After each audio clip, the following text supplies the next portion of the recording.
Muy bien, chicos, vamos a comenzar con nuestro tema número 4 del día de hoy, que es literatura del siglo XX. ¿Ah?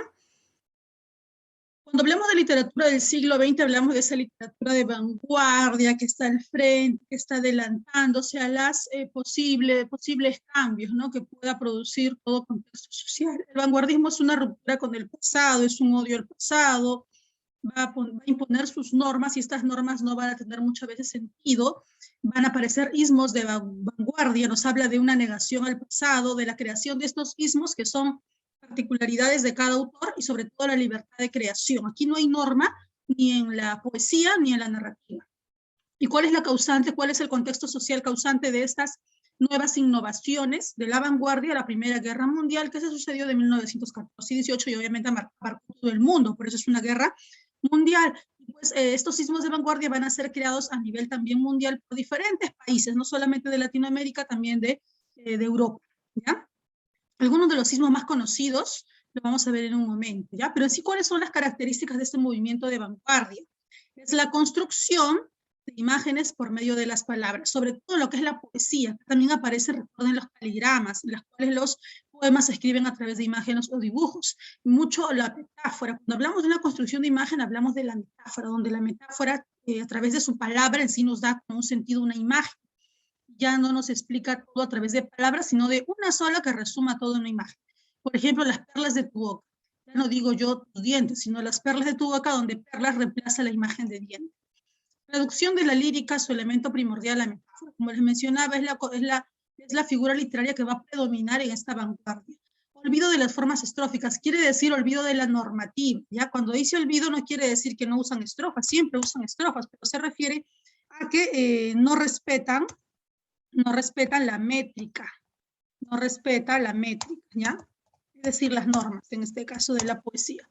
Alteración de la sintaxis, hay un desorden total, hay neologismos incluso, hay palabras nuevas que los poetas van a innovar como trilce, no hay neologismos muy importantes. No interesa aquí la puntuación, no interesa si usaste bien o mayor o bien a la mayúscula. Es decir, no a las normas ortográficas.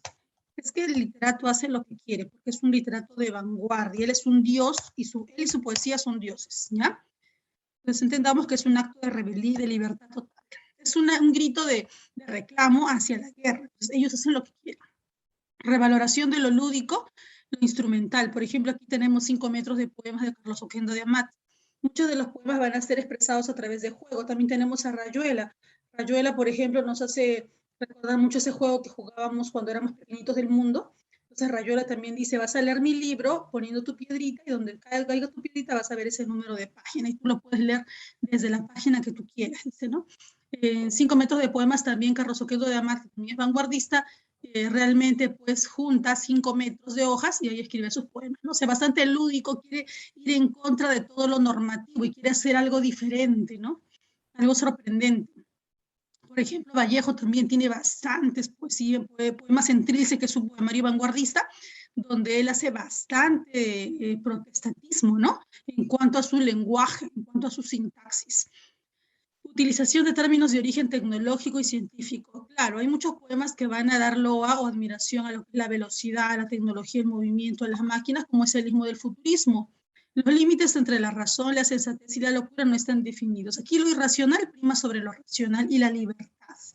Ya, es decir, acá no prima la sensatez, la razón, no. La locura y lo irracional es la esencia del vanguardismo. ¿Ya? Por eso que hay ismos como el surrealismo, el dadaísmo, el expresionismo. Por ejemplo, en el surrealismo, ¿quién tenemos? En el surrealismo tenemos, por ejemplo, al gran Kafka, ¿verdad? Cuando pues, Gregorio Samsa se convierte en un insecto, vemos lo insensato, vemos la locura. O también vemos esta otra obra de Kafka, ¿no? Cuando hablábamos del proceso, de pronto el personaje central sale y es detenido y él no sabe por qué está detenido, ¿no? Pasa algo loco, algo irracional, sin embargo, igual lo procesan sin saber por qué él había accionado esto, ¿no? Porque no había hecho ningún delito. Tipos de vanguardia. Aquí tenemos en lo que es la vanguardia, tenemos los ismos de vanguardia más famosos como el cubismo, que se expresó más en la pintura, con figuras geométricas que en realidad no tenían sentido, pero ellos sí decían que tenía su mensaje, ¿no? El futurismo, que es más que nada poesía al movimiento, a la tecnología, a las máquinas, a la imprenta, incluso al fútbol. Ellos decían, pues, las bibliotecas que se quemen, todo lo tradicional ya no sirve. El surrealismo, que habla del ello o de yo interior se relaciona con tu mundo onírico, muy parecido al expresionismo, ¿no? Y pues lo tenemos esto en lo que es la poesía y en lo que es la poesía, ¿no? En lo que es el género lírico. Y en lo que es la narrativa, tenemos algunas técnicas como el monólogo interior, el feedback sobre todo, ¿no? Por ejemplo, en 100 años de soledad vemos mucho el feedback. En Rayuela también de Cortázar, ¿no? Entre otros, ¿no? Entre otras estrategias para poder hacer novela. En Latinoamérica la vanguardia se inicia con la poesía. En Perú tenemos a nuestro gran Bate Vallejo. Dice que en el siguiente cuadro observamos algunos de los sismos más importantes de vanguardia que se crean precisamente en este contexto. En el futurismo, el representante principal es Filippo Marinetti, y en Italia cultiva el amor a la velocidad, a la máquina, a la rueda, sobre todo que simboliza la velocidad. La revolución industrial es admirada, por eso dice quemen los libros, las bibliotecas, todo lo que sea textos, ¿no? Porque claro, lo que importa ya la tecnología, vamos a la computadora. Y también tenemos en Perú a Juan Parra del Riego y en México en este caso, los estudiantistas, así se llamaban, ¿no? Era lo al movimiento, la bulla, ¿no? En el dadaísmo tenemos más que nada la representación a nivel de la pintura. Sostienen que el hombre no es nada, influye en sus propias reglas para después burlarse de ellas. No hay representantes en Latinoamérica de este movimiento, solo en este caso Tristán Tzara, ¿no? Allá en Alemania. El dadaísmo se relaciona más con la pintura, la parte de la pintura, el arte. Surrealismo o suprarrealismo tenemos a André Breton, como el personaje más representativo en Francia. En Perú tenemos a Westphalen y César Moro, ¿no? En este caso, la influencia de las teorías de Sigmund Freud, que es en este caso el mundo onírico, el mundo subconsciente, el mundo de los sueños. Como le dije aquí, tenemos también al gran Kafka. ¿Por qué? Porque él habla de su mundo onírico, ¿no? Supuestamente Gregorio estaba durmiendo, se despertó y era un insecto, un escarabajo, igual acá. Habla mucho de que la persona tenemos tres aspectos en nuestra mente. El super yo, que es tu alter ego, es lo que tú quisieras ser moralmente, lo que tú debes hacer bien y lo que tú anhelas ser. Tu yo, que es lo que actualmente eres, y tu ello, que son toda tu zona instintiva, todo aquello que realmente tú deseas, pero no puedes hacer, porque tienes normas y tienes límites civiles en la sociedad. Por ejemplo, tú si pudieras querer robar un banco, digámoslo así, pero no lo puedes hacer porque es un delito, ¿verdad? Entonces, habla sobre tu hecho, todas tus pasiones bajas, tus errores, tus zonas erróneas. Entonces, de eso habla. En este caso, sí, por ejemplo, en el caso práctico que me encanta mencionarlo de la metamorfosis, vemos que Gregorio Samsa realmente estaba aburrido de su vida, había dedicado como una máquina para trabajar para su familia y él no tenía vida, no había conocido mujer alguna, no se había casado, ¿no? Su personalidad era pues muy apocada, muy un poco hasta mediocre, ¿no? Porque su familia simplemente lo utilizaba para que produzca dinero y los mantenga. Entonces, pues, él en realidad a través del sueño se revela y él se convierte en un insecto para ya no trabajar más, no vivir más como una máquina. Total, igual estaba ya viviendo como un animal. Entonces, él, dentro de su inconsciente, él se vuelve a lo que realmente considera que es un ser inferior, porque se consideraba un ser inferior. Y por eso pues surge la metamorfosis, por eso habla de tu yo interior, de tus sueños, de todos tus instintos y lo que realmente tú consideras que eres y no quieres ser, ¿no? En este caso, él se consideraba así un ser inferior y por eso que se representa su propio yo como un insecto. Y ahí hablamos de la parte un poco más de los sueños, del subconsciente, de la conciencia. En el ultraísmo tenemos al creador de varios creadores de origen hispano, utilizan la metáfora. El ultraísmo se ve más en la poesía, con la utilización de la metáfora como imagen primordial de la creación poética, ¿ya? Aquí tenemos al gran Borges, pues él habla de los espejos, los cuchillos, las hadas, el Alep, qué hermoso término el Alep, les expliqué la semana pasada, ¿se acuerdan? Es el término mágico que representa el punto infinito del universo, donde confluyen sin superponerse todos los demás puntos, todas las demás acciones y todos los demás tiempos. El Alep es un neologismo que utiliza también Borges en su poesía, representaría la primera letra del alfabeto para él también, ¿no? El inicio de todo. Entonces aquí vemos mucha metáfora, muy rica, muy culta, y el representante en Argentina es Borges, y obviamente aquí en Perú, pues representante de este uso de metáfora hermosa en la poesía, el gran Vallejo. Él es un genio, obviamente, a nivel mundial ha sido reconocido, y su poemario ultraísta es su poemario también a la vez vanguardista, Trilce. Pues Trilce tiene un sinfín de poemas, todos escritos a través de números romanos, y son fenomenales. Muchos de ellos son tan cultos, en algunos de ellos usa un lenguaje indescriptible, incomprensible, porque es vanguardista, usa neologismos, en algunos solamente usa interjecciones, pues hay mucha riqueza en cuanto al uso de la metáfora y otras figuras literarias. En cuanto al creacionismo, Tenemos a Vicente de Huidobro en Chile como el más grande representante. Los poetas son dioses aquí, creadores de mundos, y lo vago se hace preciso, lo abstracto se hace concreto. Tenemos a Altazor. ¿Recuerdan? Hemos visto también el poemario Altazor, que significa viaje en paracaídas hacia la muerte, ¿no? Para él su vida no tenía sentido. Es algo así como el poema de Neruda que vimos, Walking Around, ¿te acuerdas? Sucede que me canso de ser hombre, de ir a las sastrerías, de tener que ponerme el pantalón, la solapa. Aquí es un poco más existencialista, entonces él crea absolutamente lo que él quiere, muy parecido al ultraísmo, con la diferencia de que aquí hay un poquito más de semántica, ¿no? Hay un poco más de contenido, a diferencia del ultraísmo, que es un poco más, en este caso, la poesía un poco más sin sentido, un poco más culta, un poco más incomprensible. En el creacionismo hay más contenido semántico. Hablamos de la época de gran fama y difusión, también en la generación del 60. Obviamente, recuerden que en la generación del 60, que viene, ¿no?, unos 20 años después de estas guerras mundiales, recuerda que aquí hablamos de un fenómeno editorial, el boom literario, donde está nuestro premio Nobel Vargas Llosa, ¿no? Aquí tenemos la generación del 60 o el boom latinoamericano de estos narradores. Tenemos a Cortázar con su obra principal denominado Rayuela. También tiene Historia de Cronopio, Final del Juego, Vestuario. ¿Cuáles son las características de Julio Cortázar? Este argentino, en este caso, tuvo cuentos neofantásticos, algunos cuentos en este caso de carácter, como les menciono, irreal y fantástico. Rompe con la estructura narrativa. Por ejemplo, en Rayuela, él dice que el lector puede leerlo como quiere, desde la página que quiera, pero solo tiene que leer hasta el capítulo 56, porque de ahí ya nada tiene sentido, son capítulos, dice, innecesarios y fútiles, según él, ¿no? Rompe con su estructura narrativa porque él quiere que lo lean diferente, no de inicio a fin, sino quiere que lean con otra forma, con otro orden, con otras páginas. No empieza con la página 1, por eso dice rompe con la estructura narrativa. Su obra Rayuela tiene 3 partes, el mundo de allá, el mundo de acá y de ambos lados. Así se llaman las estructuras de su novela, mejor dicho. Su mundo se mueve entre lo absurdo y lo cotidiano. Habla mucho de situaciones cotidianas. Por ejemplo, en Rayuela hablamos de la maga con Horacio Oliveira, ¿no? Él habla mucho de cómo es ella, de cómo ella es una persona un poco tonta, un poco irracional, un poco insignificante. A pesar de eso, él está enamorado de ella, de cómo ella se ríe de los problemas, cómo ella es una mujer muy espontánea, a pesar de ser muy simplona. Habla mucho de los detalles, de cómo ella hace el café, de cómo ella de repente sonríe, de cómo ella ama a su hijo. Entonces, habla mucho del tema cotidiano, del tema citadino y también a veces del tema de lo absurdo. Por ejemplo, él juega ese mundo, jugaban los niños, para él eso es una rayuela, y él dice que cuando uno termina ese juego llegaría al cielo. Para él el cielo y la tierra estarían muy unidos y no había mucha distancia entre ambos lados, ¿no? El término del juego de la rayuela para él es la llegada al cielo, hacia el infinito. Incorpora elementos lúdicos también, como el tema de la rayuela que les mencioné dentro de su obra principal, su novela principal. Tenemos a Carlos Fuente, que también forma parte del boom literario, autor mexicano, renueva la narrativa, hace más crítica de la sociedad, usa técnicas innovadoras y recrea algunos mitos pasados o costumbristas de su patria, en este caso de México. Su obra más famosa es La muerte de Artemio Cruz y Cambio de piel. Al gran Gabo, se le dice Gabo, más conocido como Gabo, el gran premio Nobel en el año 1982, obviamente ganó el premio Nobel con su obra máxima llamada 100 años de soledad, que pertenece también a las características de lo real maravilloso. Pero en realidad todas las obras de Marcos fueron famosas, absolutamente todas. Los funerales de Mama Grande, Ojos de Azul, La hojarasca fue la primera obra donde están casi todos los personajes de 100 años de soledad.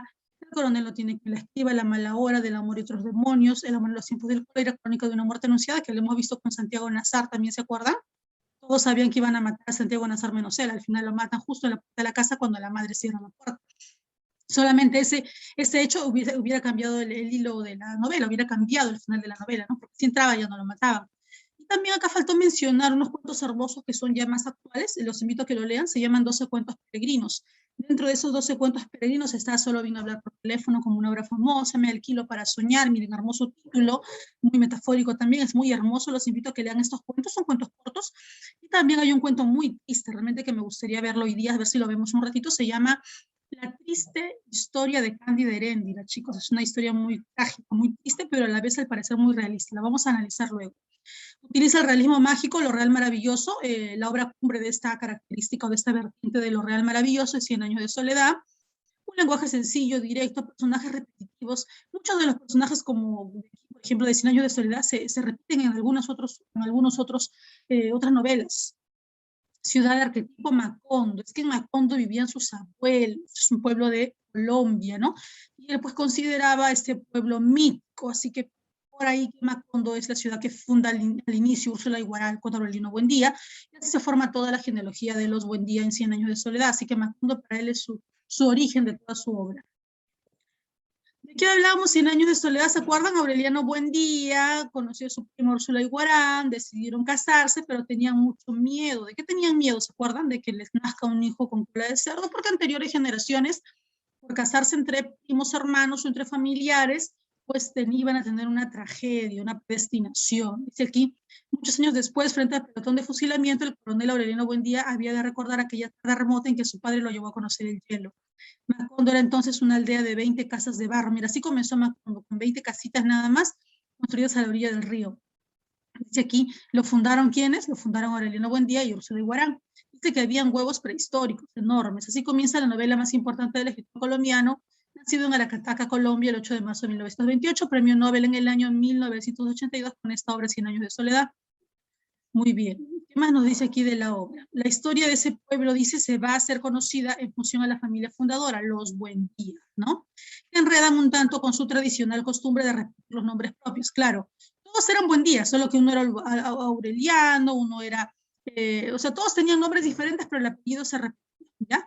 Para aquel país el mundo era tan reciente que muchas cosas carecían de nombre. Para Macondo, el pueblo iniciaba, era como el origen, era como un Adán y Eva y comenzaba la civilización. Entonces, como las cosas carecían de nombre, para mencionarlas había que señalarlas con un dedo y una etiqueta, con su nombre para no olvidar. Pero pronto llegan, dice, los gitanos rabundos, o sea, venían de dónde los gitanos, venían de otra localidad, a traer algunos fantásticos objetos que impresionaron mucho al patriarca de la generación de los Buendía. ¿Quién era ese patriarca? Aureliano Buendía. Entonces empezó a gastar los pocos ahorros que tenía junto con Úrsula Iguarán, obviamente esto le ocasionó problemas con su esposa, como comprar imanes poderosos, lupas gigantescas, pedazos de hielo. Ellos no conocían el hielo en medio de un ambiente tropical o cálido, no era para ellos sorprendente tener un poco de frío o hielo en sus manos. Poco después, dice, se organizará una expedición para buscar un galeón en medio de la selva, a 12 kilómetros del mar. A partir de ese momento la acción se vuelve la crónica de un lugar donde ocurren cosas fabulosas. El surrealismo aflora en muchas partes de la novela, lo tenemos en el galeón, dice, alzándose en medio de la selva, en el mundo de los gitanos irrumpiendo en la primitiva vida de Macondo. Claro, es que los gitanos vendrían a representar la civilización, la modernidad, no el progreso, y Macondo recién se iniciaba como una civilización. La cola cartilaginosa del tirabuzón con una escobita de pelos en la punta de uno de los familiares, dice, claro, eso se refiere al niño con cola de chancho, ¿no? La peste del insomnio, también Macondo sufrió la peste del insomnio, ¿no? Ellos no podían, en este caso, dormir durante varias noches y esto les podía ocasionar la muerte, así que luego se consiguió una cura para esto, ¿no? La amnesia que consiguieron para el insomnio, unos caramelos con los cuales ya podían dormir. La amnesia dice que obliga a marcar las cosas, luego sufrieron de amnesia, entonces tenían que marcar todo con una etiqueta para acordarse cómo se llamaban las cosas, ponerles carteles para memorizar su uso, y una lluvia de pájaros muertos que inundan la ciudad, unos pájaros muertos que botaban sangre, y eso fue una peste terrible también para la ciudad. Los 100 años de soledad hay 4 José Arcadio Buendía y 3 Aureliano Buendía. José Arcadio Buendía hay 4 generaciones, miren, 3 generaciones de Aureliano Buendía.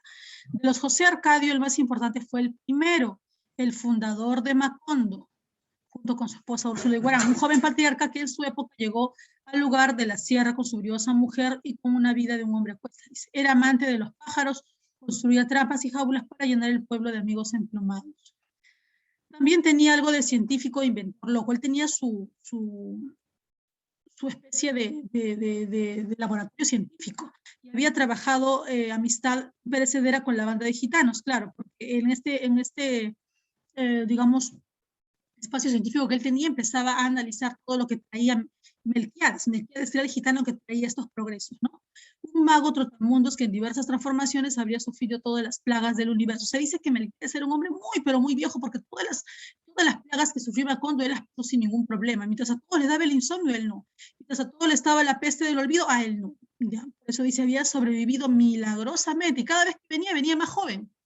Algo así como Dorian Gray. ¿Se acuerdan la historia de Dorian Gray? Lo hemos visto, ¿verdad? Él cada vez se vuelve más joven y el cuadro que le habían pintado de su rostro de él se volvía más viejo, ¿no? Melquiades y los suyos, herederos de secretos alquímicos, ¿no? De química, llevaban maravillas al pueblo, los imanes que arrancaban clavos de las paredes, la lupa que concentra los rayos solares, el telescopio, una alfombra voladora. La mujer de José Arcadio Buendía, que es el principal funda Macondo, llamado Úrsula Iguarán, llega a los 115 años de edad. Miren, chicos, logra vivir 115 años de edad la famosa Úrsula Iguarán.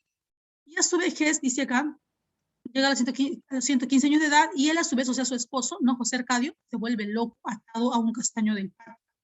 Se volvió loco porque él no lograba descubrir nada de las cosas que él quería en su laboratorio alquímico, delirando en latín y discutiendo la teología con un cura, dice, ¿no? Obviamente el cura le quería dar los santos óleos, pero él no quería. Su hijo, el coronel Aureliano Buendía, el miembro más destacado de la segunda generación, hizo 32 guerras civiles. Él estaba como soldado, dice, ¿no? Su hijo, el coronel José Arcadio Buendía, pero las perdió las 32 guerras civiles. En el curso de su vida aventurera, Aureliano Buendía engendró 17 hijos naturales que murieron todos en una masacre política. Obviamente en estas guerras civiles, ¿no? En la cual el líder era el coronel Aureliano Buendía. Él se salvó inexplicablemente del pelotón de fusilamiento y murió orinando orgullosamente en su patio. Bueno, lastimosamente termina así la vida del patriarca. En esta novela, Gabriel García Márquez da vida a una ciudad mito llamado, en este caso, Macondo. Así muy parecido como Comala, que es la ciudad mítica de Juan Rufo. ¿Te acuerdas? Esto te conté la semana pasada, esa ciudad de muertos, en la cual el personaje principal que busca a su papá Pedro Páramo cree que todos están vivos, pero realmente todos son fantasmas o almas en pena que le están hablando. Incluso en la segunda parte de la obra de Pedro Páramo, él cuenta ya la historia, pero ya estando en un ataúd. Así como Yocnapacá Fauner. ¿Quién fue la gran fuerza impulsora de la obra de Márquez? Claro, Márquez, al igual que Vargas Llosa, vieron a un maestro, ese maestro fue Fauner y Flaubert. Dos obsesivas notas predominan en la obra: la soledad del hombre en todo momento, porque al final el hombre queda sumido en la soledad, porque Macondo es destruida cuando nace el niño con cola de cerdo de la cuarta generación de los Buendía. Entonces las hormigas gigantescas se van comiendo al niño con cola de chanchito, la ciudad termina. Entonces las ciudades que estaban, dice según el libro, así termina el epígrafe del libro, las ciudades que están destinadas a vivir solo 100 años en soledad nunca más van a volver a existir. Y efectivamente Macondo vivió, dice, en ese tiempo, ¿no? Y la crítica social que brota entre la jocosa serie, entre la burla y escéptica afirmativa y la esperanza de una nueva Macondo, ¿no? Sin embargo, según la obra de Gabo, ya no volvió a haber otra Macondo. Acá nos piden que podamos repasar algunos de estos argumentos, como son de Rayuela, del gran, en este caso, Cortázar, El amor en los tiempos del cólera, que es de Gabriel García Márquez, Crónica de una muerte anunciada, que también es de Gabo, Historia de Cronopios y Famas, que en este caso Cortázar, La muerte de Artemio Cruz, que es de Carlos Fuentes. Y tenemos algunos personajes que vamos a colocar a ver de quiénes, de qué obras pertenecen, ¿ya? Vamos a ver un vídeo, a ver, de una de las obras más bonitas. Vamos a ver primero una de las obras, a ver, El amor en los tiempos del cólera, ya lo habíamos visto, ¿o no? Chicos, ¿recuerdan si ya lo habíamos visto, El amor en los tiempos del cólera? ¿Sí o no? Ya, entonces vamos a comenzar con la historia de El amor en los tiempos del cólera, que es una de las obras más famosas también después de 100 años de soledad. Recuerden que aquí nos narra más o menos la historia de, en este caso, pues, una mujer que vive un amor bastante tardío con su amado, ¿no? Este amor fue al principio truncado por el padre no quería que se case ella con el joven que ella había elegido, porque pues para el papá este joven no tenía un futuro prominente como lo quería, pues en este caso, como lo quería el papá para su hija, ¿no? Como todo padre que desea lo mejor. Vamos a ver un ratito, a ver si este es el vídeo. Acá recuerden que hablamos del tema central, que es el amor tardío, el amor que supera el tiempo, ese amor que dura muchos años y que logra vencer el tiempo, ¿no? Ese amor que empezó en la juventud, pero que no se pudo realizar, sin embargo, después de mucho tiempo sí se logra realizar. Ya, vamos a ver ahora entonces otra historia de El amor en los tiempos del cólera, ¿ya? Es una historia muy bonita de Gabriel García Márquez, vamos a verlo. A ver, vamos a verlo. Recuerden que su amado era, en este caso, Florentino Ariza, era el amado, él era telegrafista, trabajaba como telegrafista y así conoció a su amada, en este caso, Fermina Daza. Sin embargo, como les dije, él estaba dispuesto a todo por el amor de ella, le mandaba muchas cartas, ella lo rechazaba. Vamos a ver esto de aquí. Un ratito, chicos, ahorita vamos a ver la historia, vamos a ver el video ya. Ya, a ver. Ahora sí vamos a compartir pantalla. Ya, el tema se llama, en este caso es El amor en los tiempos del cólera de Gabriel García Márquez. Están viendo la pantalla, ¿verdad, chicos? Si estamos viendo la pantalla, entonces hemos compartido sonido para que puedan escuchar. Se llama El amor en los tiempos del cólera porque este amor se desarrolla precisamente en esta epidemia. que vino llamado el cólera. Así como estábamos en una epidemia del COVID, en esa época había una epidemia llamada el tipo del cólera. Más o menos se desarrolla en un pueblo de Colombia a finales del siglo XIX y más o menos finales del siglo XX, esta epidemia. Que produjo miles de muertes. Nos encontraremos a lo largo de esta travesía de letras, de historia y sobre todo de mucho aprendizaje. El amor en los tiempos del cólera es una novela que se enmarca dentro de un espacio donde sucedió una epidemia de cólera, que es una enfermedad mortal que produjo miles de muertes. El pueblo donde ocurren los sucesos es desconocido. La novela comienza cuando uno de sus personajes principales, el doctor Juvenal Urbino, un médico que llega de Europa y comienza a ejercer su labor, ayudando a las personas a curarse del cólera, pero también ayuda a mejorar el aspecto del pueblo. Con todas estas buenas acciones, el doctor Urbino se hace muy reconocido en el pueblo. Pero ahora sí, hablemos de lo que ocurre en esta primera parte de la novela. Para empezar, el doctor Juvenal decide visitar el cadáver de un amigo, el cual es un fotógrafo también antillano que lastimosamente se había suicidado. Cuando el doctor ve el cadáver, lo cubre con una manta y dice que no le hagan una autopsia, porque su muerte se podía apreciar por el olor del veneno que tenía su cuerpo. Esto suena un poco raro, ¿verdad? Porque ¿qué olor poseen los cadáveres que nos van a permitir deducir la causa de su muerte? Incluso esto para mí es un poco intrigante, pero más adelante vamos a conocer por qué este pensamiento del doctor Urbino. Y lo que sucede precisamente es que nuestro doctor tenía algo muy en particular, y es que él no creía en ese tema de las cirugías y el bisturí, sino que él decía que cada muerto tenía un olor diferente, y esto dependía de la enfermedad que lo haya matado. Luego de esto, el doctor se comunica con la amante de su difunto amigo, con la cual él había vivido unos 20 años, y ella sabía del suicidio.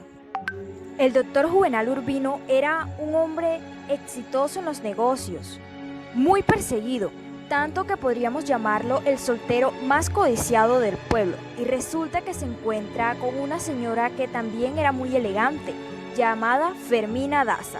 De seguro te lo habrás imaginado, y estás en lo correcto. Aquí surge el amor y estos dos tortolitos se terminan casando y duran más de 50 años casados. ¡Wow! Eso es mucho tiempo, ¿verdad? Ese amor sí es del verdadero. Su vida de casados fue muy bonita. Hacían fiestas, ella lo bañaba, iban a la ópera, escuchaban música clásica. Eran muy especiales.